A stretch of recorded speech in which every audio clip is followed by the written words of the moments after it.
Hi friends, আসসালামু আলাইকুম। মনিরাস কুকিংয়ে আপনাদের সবাইকে স্বাগতম। আশা করছি আপনারা সবাই ভালো আছেন। আজ আমি আপনাদেরকে দেখাবো কিভাবে আপনারা বাসায় খুবই অল্প উপকরণ দিয়ে পারফেক্ট মুচমুচে পরোটা তৈরি করতে পারবেন। তাহলে আর বেশি দেরি না করে ভিডিওটি স্টার্ট করা যাক। পরোটা তৈরি করার জন্য এখন আমি একটি মিক্সিং বোলে দিয়ে দিচ্ছি 3 কাপ পরিমাণ ময়দা। আপনারা চাইলে আটা দিয়েও তৈরি করতে পারেন। এখন আমি ময়দার মধ্যে দিয়ে দিচ্ছি স্বাদমতো লবণ, দিয়ে দিচ্ছি 1 টেবিল চামচ পরিমাণ চিনি। পরোটাতে চিনিটা দিলে পরোটাটা খেতে অনেক টেস্টি হয়। এখন আমি শুকনো উপকরণগুলো ভালোভাবে মিশিয়ে নিব। শুকনো উপকরণগুলো মেশানো হয়ে গেলে এখন আমি দিয়ে দিচ্ছি 2 টেবিল চামচ পরিমাণ সয়াবিন তেল। এখন আমি সয়াবিন তেলটাকে ময়দার সাথে ভালোভাবে মেখে নিব। ময়দাটা মেখে নেওয়া হয়ে গিয়েছে। এখন আমি নর্মাল পানি দিয়ে একটি ডো তৈরি করে নিব। এই ডোটা তৈরি করার ক্ষেত্রে পানির কোনো পরিমাণ নেই। এই ডোটা তৈরি করতে পানি যতটুকু প্রয়োজন আমি ঠিক ততটুকু পানি ব্যবহার করব। পানির পরিমাণটা আমি বলছি না, কারণ আপনারা অনেকেই ময়দা বেশি বা কম করেও নিতে পারেন। ডোটা এমনভাবে তৈরি করতে হবে যেন ডোটা বেশি শক্ত না হয় আবার বেশি নরমও না হয়। ডোটা তৈরি করা হয়ে গিয়েছে। এখন আমি ডোটাকে সামান্য পরিমাণ সয়াবিন তেল মাখিয়ে নিব। মাখানো হয়ে গিয়েছে। এখন আমি ডোটাকে একটি কিচেন তাওয়াল দিয়ে 30 মিনিটের জন্য রেস্টে রেখে দিব। আপনারা চাইলে 1 ঘন্টার জন্য রাখতে পারেন। বেশি সময় ধরে রাখলে পরোটাটা বেশি ক্রিস্পি হবে। 30 মিনিট হয়ে গিয়েছে। এখন আমি তাওয়ালটা সরিয়ে নিয়ে ডোটাকে মথে নিব। পরোটা বানানোর জন্য ডোটা একদম পারফেক্ট হয়েছে।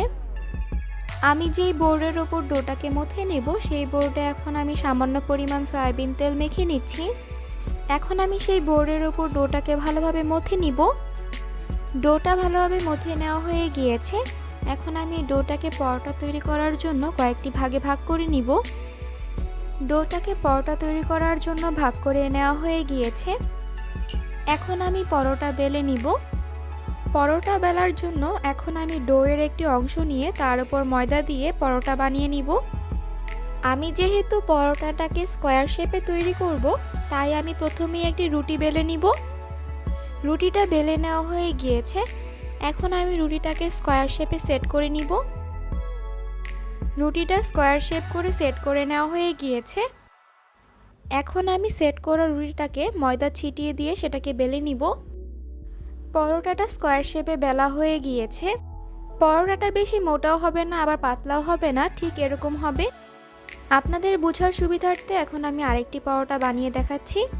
সেম ওয়েতেই আমি এই পরোটাটাও বানিয়ে নিব। রুটিটা বেলা হয়ে গিয়েছে। এখন আমি রুটিটাকে স্কোয়ার শেপে সেট করে নিয়ে আবারও বেলে নিব। পরোটাটা বেলা হয়ে গিয়েছে। এখন আমি পরোটাটাকে ভাজার জন্য চলে যাব।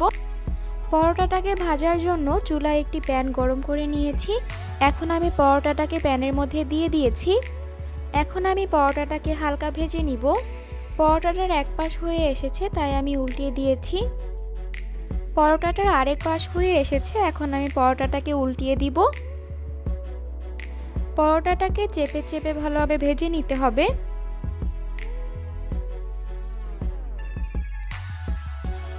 পরোটাটা হালকা ভাজা হয়ে এসেছে। এখন আমি পরোটাটাতে পর্যাপ্ত পরিমাণ সয়াবিন তেল দিয়ে দিচ্ছি। সয়াবিন তেল দেওয়ার পরে এখন আমি পরোটাটাকে ভালোভাবে চেপে চেপে ক্রিস্পি করে ভেজে নিব। পরোটাটার চারপাশ যেন ভালোভাবে ভাজা হয় সেভাবে পরোটাটাকে ভেজে নিতে হবে। পরোটাটাকে ঘুরিয়ে ঘুরিয়ে চারপাশ ভালোভাবে ভেজে নেবেন। পরোটাটা এক পাশ হয়ে আসলে পরোটাটাকে উল্টিয়ে দিতে হবে। পরোটাটা ক্রিস্পি করে ভাজা হয়ে গিয়েছে। এখন আমি আপনাদেরকে সার্ভ করে দেখাচ্ছি। আপনারা দেখতে পাচ্ছেন কতটা সহজে এবং কম সময়ে একদম পারফেক্ট ক্রিস্পি পরোটা তৈরি হয়ে গিয়েছে।